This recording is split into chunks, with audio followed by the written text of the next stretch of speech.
ça dépend de quelle intention qui te pousse à enlever ton pantalon. Si tu as un pantalon qui t'arrive ici, et que à chaque moment, on doit voir ton site internet, quand tu t'abaisses, ça, c'est toi, c'est quelle intention qui t'anime. Voilà. Donc, ça, c'est la religion. Et maintenant, nous devons marcher selon la parole de Dieu. Alléluia. Voilà. En tout cas, Dieu te bénisse. Ça, c'est le message-là. Il y a des endroits où, quand les églises baptisent là, on va te frapper là-bas. Et ils disent, on met foulard, alors qu'on dit qu'il se couvrir la tête, et il se trompe, il se fout. Bon. Quand on dit tête là, c'est les Arabes là qui font ça. Quand on couvre la tête là, on couvre tout ça là. Mais tu mets un petit foulard ici, vous savez, tu te couvres la tête. C'est des comédiens. Alléluia. Ah, Jésus est bon. Jésus est bon. Voilà, c'est pour la liberté que nous avons franchie. Ok, maintenant que nous avons terminé, il y a la servante de Dieu. C'est ma musicale. Non, il n'y a pas de musical. La servante de Dieu. Bon, comme on est plus pour le temps, voilà, tu vas, je ne veux pas t'empêcher. Là, on dit pas de l'homme a dit ça encore. Non, c'est là, c'est vrai. Ouais, on vient de prêcher de ça, de ça tout de suite là. Donc, la servante de Dieu. Ah, bon, non, dis, même si tu dis deux mots, voilà, ça peut nous bénir. Voilà. Amen, amen. Ça peut nous donner venir, sinon. Amen, amen. On va mettre la parole avec Jésus. On acclame la servante de Dieu. Maman Pasteur. Alléluia. Non, mes soeurs ont tout dit. Elles ont tout dit. Il a essuyé mes larmes. Il a garanti ma vie. Alléluia. Je veux bénir le nom de Dieu. En tout cas, j'ai été richement béni des deux messages de maman Mariama et de Mariama et Régine. Vraiment, vous avez tout dit. Le Saint-Esprit nous a richement bénis. Franchement, je ne sais même plus quoi dire. Vraiment. J'ai un message, j'ai un texte. Mais qu'est-ce qu'on peut ajouter d'autre si ce n'est la conclusion de la chose? Le texte nous emmène à pouvoir réfléchir encore et à se poser des questions. Je ne vais pas durer 10 minutes. Je vais synthétiser tout ça en 10 minutes. Alléluia. Réveille-toi, toi qui dors. Relève-toi d'entre les morts et Christ t'éclairera. Amen. Nous allons prendre le livre de Jean 5, de 1 à 15. Est-ce que tu peux lire? Jean, oui. Il lit la parole de Dieu. Après cela, il y eut une fête des Juifs. Jean chapitre 5, verset 1 à 15.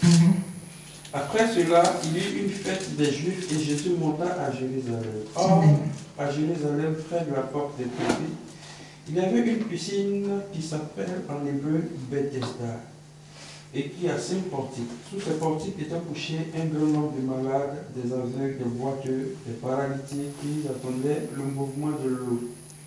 Car un ange descendait de temps en temps dans la piscine et agitait l'eau. Et celui qui y descendait le premier, après que l'eau avait été agitée, était guéri, quelle que soit sa maladie. Là se trouvait un homme malade depuis 38 ans.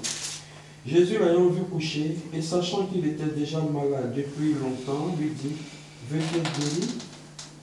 Le malade lui répondit, « Seigneur, je n'ai personne pour me jeter dans la piscine quand l'eau est agitée, et pendant que j'y vais, un autre descend avant moi. Lève-toi, lui dit Jésus, prends ton lit et marche. » Aussitôt, cet homme fut guéri et prit son lit et marcha. C'était un jour de sabbat. Le juif dit donc à celui qui avait été guéri, « C'est le sabbat, et il n'était pas permis d'emporter ton lit. » Il leur répondit, « Celui qui m'a guéri m'a dit, prends ton lit et marche. » Il lui demandait, « Qui est l'homme qui t'a dit, prends ton lit et marche ?» Mais celui qui avait été guéri ne savait pas qui c'était, car Jésus avait disparu de la foule qui était en ce lieu. Depuis, Jésus le trouva dans le temple et lui dit, « Voici, tu as été guéri, ne pêche plus de peur qu'il ne t'arrive quelque chose de pire. » Cet homme s'en alla et annonça aux Juifs que c'était Jésus qui l'avait guéri. Alléluia. Le texte dans Éphésiens 5, verset 14 nous dit, « Réveille-toi, toi qui dors, relève-toi d'entre les morts, et Christ t'éclairera. » J'ai pris ce passage-là, depuis toute la semaine, je cherchais un passage où Dieu va m'emmener à pouvoir apporter, qui pouvait être en synchronisation avec le thème de cette veillée. Mais quels que soient les mots qui arrivaient dans ma tête, c'est ce passage-là que Dieu me met à cœur. On peut se plaindre. La Bible dit que à Jérusalem, à la piscine de Bethesda, il y avait toutes sortes de maladies. Je vais synchroniser. Dans l'église de Dieu, il y a toutes sortes de personnalités. Il y a des gens qui sont cadres. Il y a des gens qui sont médecins. Il y a des gens qui sont chirurgiens. D'autres sont comment on appelle ça? Ophtalmologues, c'est ça? D'autres sont, quel que soit leur rang social.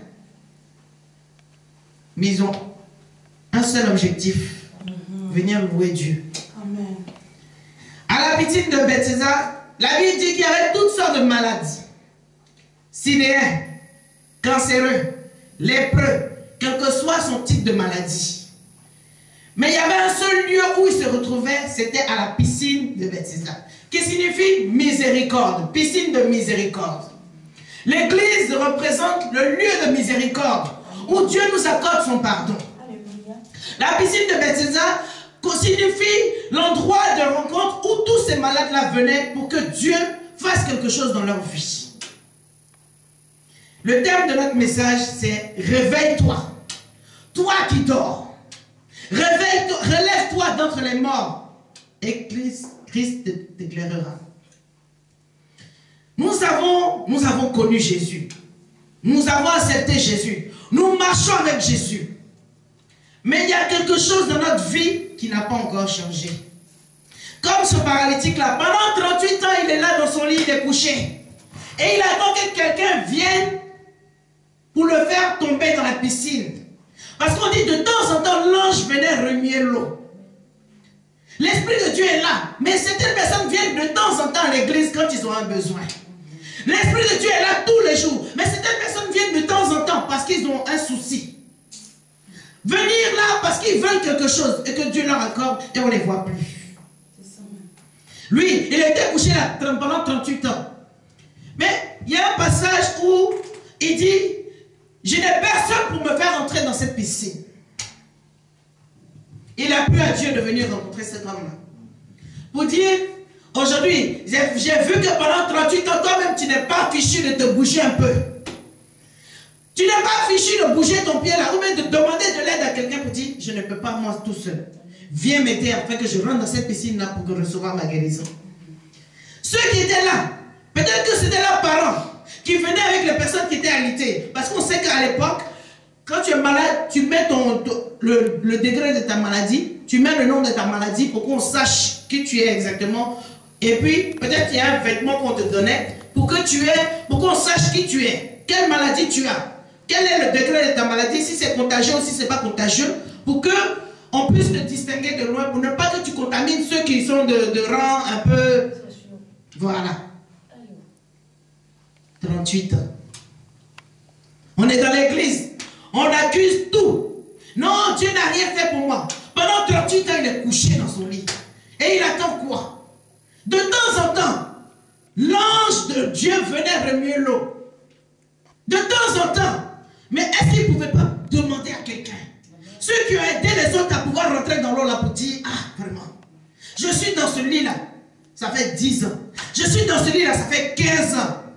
Mon frère, tu as aidé l'autre là à rentrer dans l'eau. Est-ce que tu peux m'aider au prochain tour? On se suffit de peu On se contente de peu. Et on attend que Dieu fasse le reste. Dieu ne travaille pas avec des gens qui sont médiocres. Pierre était pécheur d'homme. Dieu ne travaille pas avec des gens qui n'ont aucune qualification. C'est avec le peu que tu as qui multiplie. C'est avec le peu que tu es là qui fait grandir. Si tu ne sais rien faire, il ne va rien faire avec toi. Parce que tu ne peux rien lui apporter. Il veut des gens qui sont compétents. Et c'est dans tes compétences que Dieu va t'emmener à pouvoir grandir avec lui. Pour pouvoir marquer ta génération. L'église de Dieu aujourd'hui, là, on est en recul au lieu d'avancer. Pourquoi? Parce qu'on n'a pas appris, on n'a pas eu une mentalité de l'aigle. L'aigle, il aime son enfant, il aime l'aiglon. Mais il le jette en l'air et puis le laisse voler. Est-ce que vous pensez que l'aiglon va tomber? Non. Il sait que maman n'est pas là pour m'attraper. Si elle tombe là, elle tombe et elle m'écraser. Donc je fais en sorte de ne pas me... Je vais battre les ailes pour pouvoir m'en sortir. On a tout ici dans cette Bible. Plus de 7000 promesses. Plus de 7000 promesses. C'est nous, on connaît tous les versets bibliques, on ne sait même pas comment faire pour pouvoir les matérialiser dans nos vies. Pourquoi? Parce qu'on a eu cette attitude du paralytique. Pendant 38 ans, il est le coucher. Jusqu'au point où le Seigneur va avoir pitié de lui pour lui dire, veux-tu être guéri? On a dit oui Seigneur, il va commencer à sortir encore son long français. Oui, c'est-à-dire que Seigneur, depuis longtemps, c'est ceci, il y a l'ange qui passe, il bouge ici, celui-là a été guéri hier, celui-là, c'est pas ce qu'on t'a demandé. Veux-tu être guéri? Amen. Veux-tu être guéri? C'est la question qu'il a posée. Ça attend une réponse, oui ou non. Ce qui s'est passé hier, celui-là m'a passé hier. Non, Seigneur, j'ai gêné 3 jours, c'est rentré là. Non, l'homme de Dieu a dit ceci, cela, ça ne regarde pas Dieu. Est-ce que tu veux avancer avec le Seigneur? Si tu veux avancer avec Dieu, réveille-toi. Si tu veux progresser avec Dieu, réveille-toi. Si tu veux grandir avec Dieu, réveille-toi. La condition de Dieu, c'est ça. Il y a tout ici. Et Dieu ne va rien faire si c'est que tu es capable de faire. Il faut jeûner, il faut prier, il faut monter sur la montagne, descendre de la colline si tu veux. Il ne va rien se passer. Si c'est que tu es capable de faire ça, il ne va pas intervenir. C'est là où tes limites vont s'arrêter que Dieu va entrer en marche. Là où tu vas t'arrêter, là où tu ne pourras pas de toi-même, c'est là où tu rentres en action. Amen, hein? Il ne va pas faire ce que tu es capable de faire. Tu es une bonne commerçante, mais vends les choses. Dieu dit, il va bénir tes entreprises, tu attends qu'on t'envoie que le banquier t'envoie crédit. Aïe. Réveille-toi. Si tu dors, relève-toi d'entre les morts. Réveille-toi si tu dormais. Tu as appelé une businesswoman et puis tu es là, tu es à côté. Toi-même, tu gaspilles ton énergie, tu tournes de gauche à droite. Tu gaspilles ton énergie, tu es en train de souffler toute seule. Après, tu dis non, c'est l'homme de Dieu qui ne prie pas bien pour toi, non? C'est parce que toi-même, tu es éparpillé, tu ne sais pas où tu vas. Tu n'as pas fixé d'objectif. Début d'année, on dit bonne année. Tu as fixé, tu as écrit dans l'agenda. Tous tes agendas sont marqués des promesses que tu as faites. Mais il n'y a pas un seul qui s'est matérialisé. Pourquoi? Parce que tu es éparpillé dans tous les sens. Ne fais pas comme le paralytique. N'attends pas 38 ans que le Seigneur vienne te visiter. Le royaume de Dieu est forcé. C'est les violents qui s'en emparent. Quand tu regardes les églises anglophones là, ils sont bénis. Pourquoi? Parce qu'ils... non. Mais nos églises francophones, il faut quitter. C'est là le pasteur va venir, il est comme ça. On dirait Highlander. Non mais attendez. Donc ça va même à finir ça, c'est dans l'église maintenant on voit ça. On n'a pas dit de ne pas être sapé dans le Seigneur. Mais quel est l'objectif? Est-ce que tu veux faire le défilé de mode? Tu n'as jamais été mannequin avant, c'est maintenant tu veux être mannequin? Ou bien c'est pour apporter la parole de Dieu pour que les gens soient enseignés, qu'ils ressortent d'ici, que leur mentalité change. C'est bien d'avoir 40 000 membres. Mais parmi les 40 000 membres, là, qui a la crainte de Dieu? C'est bien d'avoir que la salle soit remplie. C'est bien. Mais ceux qui viennent là, quel enseignement ils reçoivent? Quelle est leur crainte de Dieu?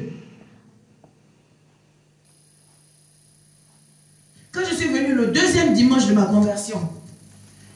Mon retard seulement là, ça m'a délivré jusqu'à présent.